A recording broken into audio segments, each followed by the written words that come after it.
14 октября в городе Бишкек состоялся круглый стол с участием бизнес-ассоциаций в городе Бишкек, депутатов Джорку Кенеша, а также представителей правительства и Министерства экономики. Участники встречи обсудили вопрос кооперации предпринимателей для обеспечения конкурентоспособности на внутреннем и внешнем рынке. Было отмечено слабое взаимодействие органов власти муниципалитетов с бизнес-сообществом и отсутствие системной работы по обеспечению обратной связи с предпринимателями, что не позволяет сокращать время входа на рынок новых предприятий.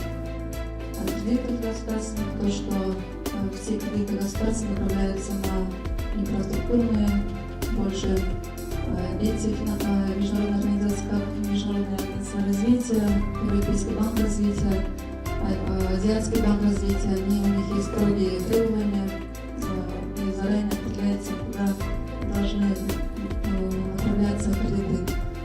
Участники круглого стола отметили о важности выявления конкурентных преимуществ страны для идентификации стратегических целей в долгосрочной перспективе и построения эффективной экономической модели.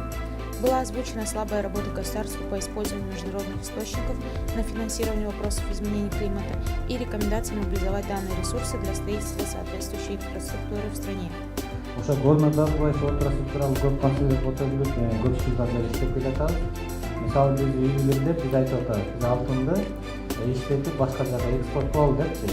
Бирок Кыргызстанда алтын чыгат, алтын сатып албай атабыз. 2 жылдан бери ушул маселе баардык газета, телевизор баардык жерде көтөрөбүз. Керек болсо талай жумаш өзү да көп болгон, мына премьер-министр мен 5 күндө чечем деген бар. Андан бери 1 жыл өтүп талайда жумаш 1 грамм алтын сатып ала албайбыз.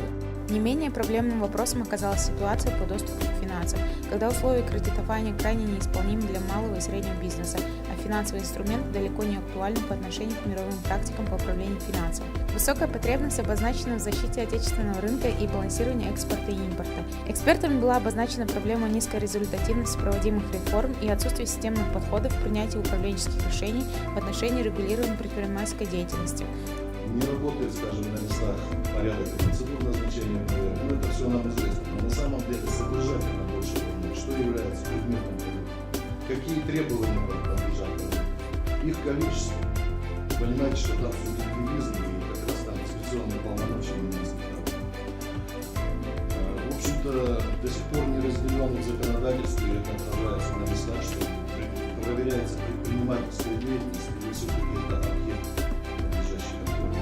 По итогам круглого стола участниками единогласно было признано необходимость системного мониторинга принимаемых регуляторных решений и последовательской политики органов власти, независимо от высокого уровня сменяемости состава исполнительной ветви власти.